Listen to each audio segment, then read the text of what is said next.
আসসালামু আলাইকুম। আজকে মূলত আমরা সকালে আরকি ঘাস কাটার জন্য বের হইছিলাম। তো আজকে আমি একাই ঘাস কাটার জন্য আসছি আরকি। তো আমার আব্বু যেহেতু খামারের কাজে ব্যস্ত, সেই কারণে আজকে আমি নিজেই আসছি। তো এই যে ভ্যানটা নিয়ে আমি নিজেই ঘাস কাটার জন্য বস্তা নিয়ে আসছি আরকি। তো বস্তা নিয়ে আসার কারণ হইলো আমরা মূলত প্রতিদিনই বড়, বড় ঘাস কাটি। তো আজকে যেহেতু বড় ঘাস নাই, আজকে যেহেতু গুড়া ঘাস আরকি। গুড়া ঘাস বলতে এগুলা মানে এই যে ঘাসের নিচে যে জন্মায় ওই ঘাস। যেহেতু রোপণ করা যে ঘাসগুলা আছে এই ঘাসগুলার নিচে আরকি এই ছোট গাছগুলা জন্ম নেয়। তো এই ছোট গাছগুলা কাটার কারণ হইলো এই ছোট গাছগুলা মূলত কাটার পরে গরুকে খাওয়ানোর পরে আরকি ভালোই দুধ বৃদ্ধি পায় আরকি। দুধ বৃদ্ধি পায়। তো এটা আমি কিভাবে বুঝলাম হয়তো অনেকেই বলতে পারেন। তো এটা বোঝার কারণ হইলো আমরা বড় যে লম্বা যে জার্মান ঘাসগুলা আছে তো এই ঘাসগুলা মোটামুটি প্রতিদিনই খাওয়াই আরকি। তো আমাদের খামারে জার্মান ঘাস ছাড়া অন্য কোনো ঘাস নাই। তো জার্মান ঘাসগুলো আমরা বেশি খাওয়াই। তো জার্মান ঘাস বাদে নেপিয়ার কিছু ঘাস আছে। তো এই ঘাসগুলা মূলত আমরা কম মানে নেপিয়ার খুবই কম। তো এই কারণে নেপিয়ার খুব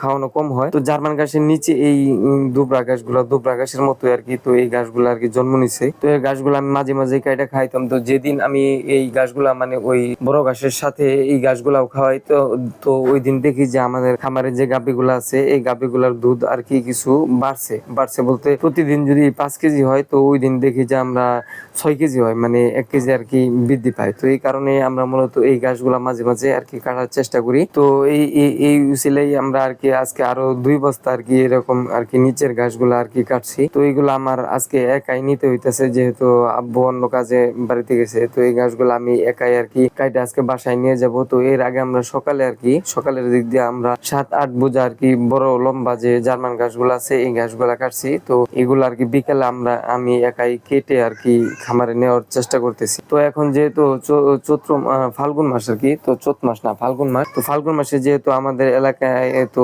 আপনারা জানেন যে বাংলাদেশে আর কি রমজান শুরু হয়েছে। তো রমজানের কারণে আর কি খামারে কাজ করতে একটু কষ্ট হইতাছে। তো আর কি মাঠে প্রচুর রোদ পড়ছে। তো ওই রোদের ভিতরে এই কাজগুলো করতে হইতেছে। যদিও খামারে কাজ করতে গেলে আর কি প্রতিদিন তো রোজা থেকে আর কি ঘাস কাটতে গেলে আর কি গলা শুকিয়ে যায়। তো তারপরে আর কি করা, যেহেতু গরু আর কি খামার যেহেতু করছি তো গরুকে না খাওয়াই তো আর রাখা যাবে না। তো এই কারণেই মূলত আর কি বিকাল হোক আর সকাল হোক ঘাসগুলো আমাদের কাটতে হয়। তো আমার খামারে আলহামদুলিল্লাহ ভালোই আমি ঘাস আর কি এখন যোগান দিতে পারতেছি, কারণ যেহেতু ফাল্গুন মাস পড়ে গেছে। তো ফাল্গুন মাসে আমাদের ঘাসগুলো ভালোই বৃদ্ধি পাইছে। তো শীতকালে যে ওইরকম আর কি ঘাস থাকে না। তো এখন মোটামুটি ঘাস ভালোই হয়েছে। তো আমাদের খামারে পর্যাপ্ত পরিমাণ আর কি ঘাস হয়েছে। তো আমরা কাইটা আর কি খাওয়াই সারতে পারতেছি না আর কি। তো পর্যাপ্ত পরিমাণ ভালোই ঘাস হয়েছে। তো আলহামদুলিল্লাহ এবার আমাদের আর কি 7-8 মাস যে ঘাস যাবে এতে কোনো মিস নাই। 7-8 মাস আমরা একটানা আর কি গরুকে ঘাস খাওয়াইতে পারবো আর কি। তো এই পরিমাণ আর কি আমাদের ঘাস মোটামুটি হয়ে আসছে। তো খামার করতে হলে আপনাকে পরিশ্রম করতে হবে,